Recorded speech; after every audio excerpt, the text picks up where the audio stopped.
Saudamos todos os nossos irmãos, irmãs, amigos e amigas com a graça e a paz do Senhor Jesus. Mais uma vez estamos juntos para estudarmos a Bíblia e ficamos agradecidos a Deus por Ele permitir termos estes momentos com vocês.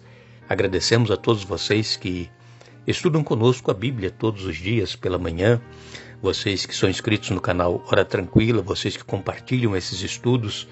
Nós agradecemos a vocês que nos escrevem dizendo de onde acompanham os estudos. Mandamos aqui um alô especial para Terezinha, Sueli, Odair e Gabriel, são de São Carlos, em São Paulo. Eliette é de Ipatinga, na Bahia. Antônia Vale dos Santos é de Vitorino Freire, em Maranhão. Marcilene é de Diamantino, em Mato Grosso. Juarez Simão de Souza é de Canaã dos Carajás, no Pará. Elisângela Batista é de Teresópolis, Goiás. E todos os demais que nos escrevem, agradecemos e mandaremos sempre alô para vocês. Iremos orar.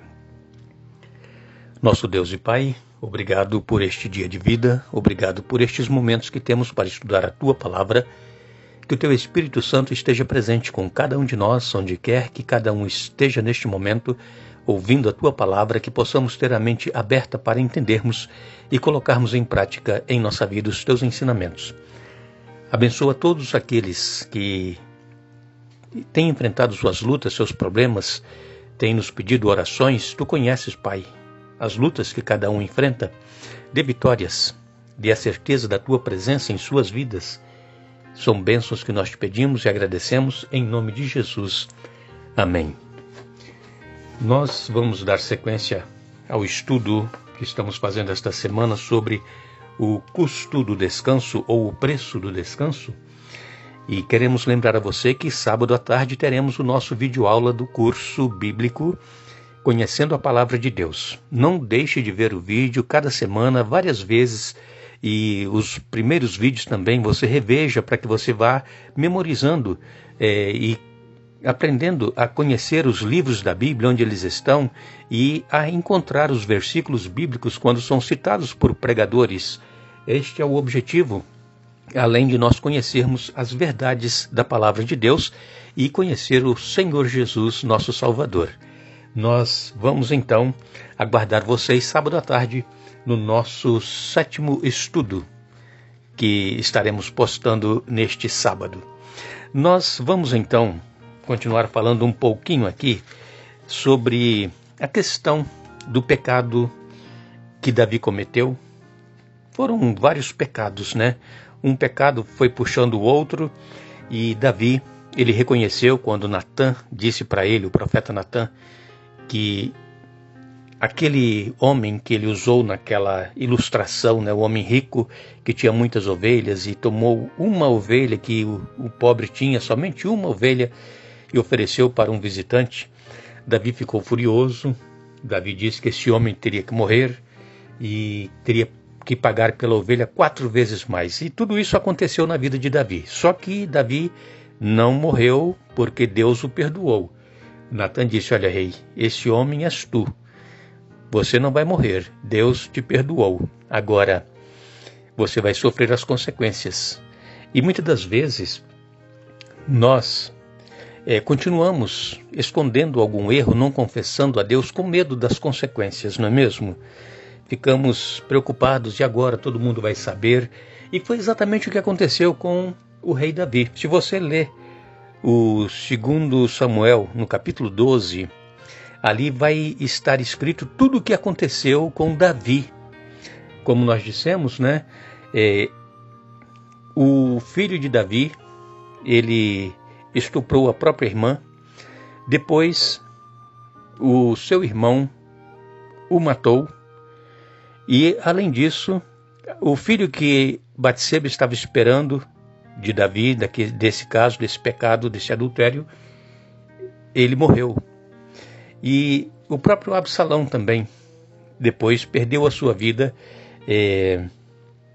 com os seus cabelos presos em galhos de árvore, enquanto estava fugindo do exército de Davi, que o perseguia, porque Absalão queria tomar o reino de Davi. E Absalão, ele tomou as concubinas de seu pai e teve casos com ela à luz do dia, montou uma tenda no meio da praça, e ali ele tinha relações com as concubinas de seu pai. Foi o que o profeta Natan disse aqui no capítulo 12, se você ler, você vai ver, que Davi, ele cometeu o pecado dele às escondidas. Agora, o que iriam fazer com Davi, todo mundo ia saber, ia ser aos olhos de todos, e assim aconteceu. Todo mundo viu os problemas que surgiram na vida de Davi, depois deste caso com Batseba, com a sua família, seus filhos, e agora as concubinas de Davi sendo violentadas por seu filho Absalão. Então, irmãos, é duro, mas quando nós fugimos daquilo que Deus quer de cada um de nós, deixamos de obedecer a Deus, começamos a transgredir os mandamentos de Deus, as consequências, elas vêm, Deus nos perdoa. Assim como perdoou Davi, Deus também nos perdoa. Agora, a confissão ela precisa ser sincera. Quando Davi foi confrontado por Natan, e Natan disse que este homem era ele disse, pequei. Ele não procurou desculpas, não procurou amenizar o que ele havia feito, ele simplesmente disse, pequei. E nós nos lembramos de José, lá no Egito. José, a mulher de Potifar, queria ter um caso com José. E José, ele evitou de todas as formas, ele fugiu da mulher de Potifar e ela segurou as roupas dele, conseguiu manter as roupas e José fugiu. Ele disse, como eu cometeria tamanho pecado contra Deus? Então, às vezes nós pensamos que os pecados que nós cometemos são pecados ocasionais, e que não tem nada a ver na nossa vida espiritual, mas todo pecado que nós cometemos, eles são contra Deus, principalmente. Por quê?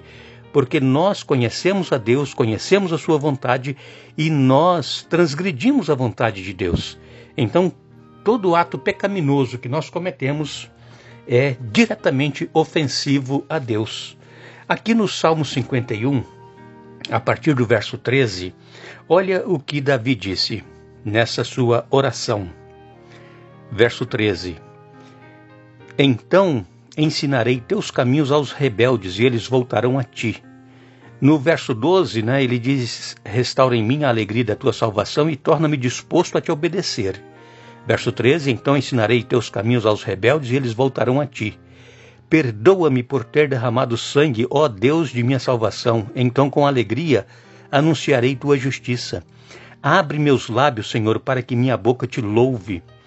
Tu não desejas sacrifícios, do contrário, eu os ofereceria. Também não queres holocaustos. O sacrifício que desejas é um espírito quebrantado. Não rejeitarás um coração humilde e arrependido. Olha com favor para Sião e ajuda-a. Reconstrói os muros de Jerusalém. Então te agradarás dos sacrifícios de justiça, dos holocaustos e das ofertas queimadas, e sobre teu altar novilhos voltarão a ser sacrificados. Davi, aqui nesta oração, ele confessa o seu pecado a Deus, ele pede por misericórdia, que Deus tenha misericórdia dele, que Deus cria nele um novo coração e restaure um espírito inabalável. E quando Davi cita aqui no verso 10, cria em mim, ó Deus, um coração puro, essa palavra cria, criar, é a mesma palavra usada lá em Gênesis, quando diz, no princípio criou Deus os céus e a terra. É o mesmo verbo criar, é a palavra bara no hebraico. Essa palavra quer dizer criar do nada. Somente Deus, amigos, amigas, irmãos e irmãs, pode criar e colocar em nós um novo coração. Somente Deus, se nós sinceramente clamarmos com humildade de coração, reconhecendo o nosso pecado, confessando o nosso pecado, somente Deus pode criar em nós um coração novo. Tirar esse coração duro de pedra, um coração obstinado que não quer fazer a vontade de Deus, quer fazer a própria vontade.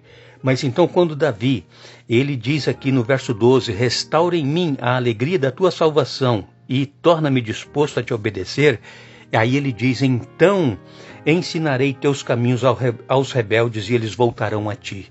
Quando nós, amigos, amigas, irmãos e irmãs, somos perdoados por Deus, nós então vamos ter a alegria de contar às outras pessoas aquilo que Jesus fez em nós, o perdão que Ele nos deu, a restauração, um novo coração, e Ele criou em nós esse coração e restaurou, renovou o espírito que nós precisamos ter renovado. Aí quando nós tivermos essa transformação e sentirmos esse perdão, nós vamos então ter a alegria de levar outros a Jesus.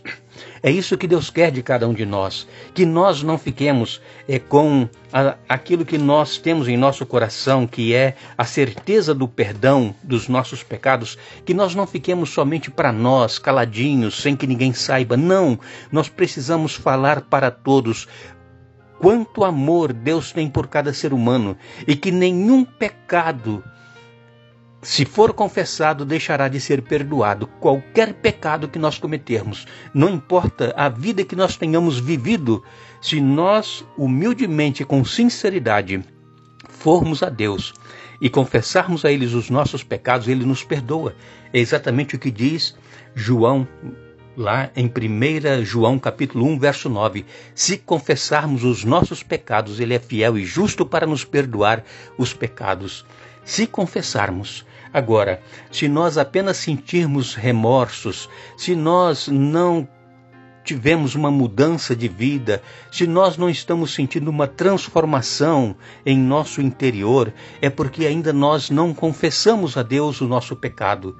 E então Deus ele está pronto a nos perdoar.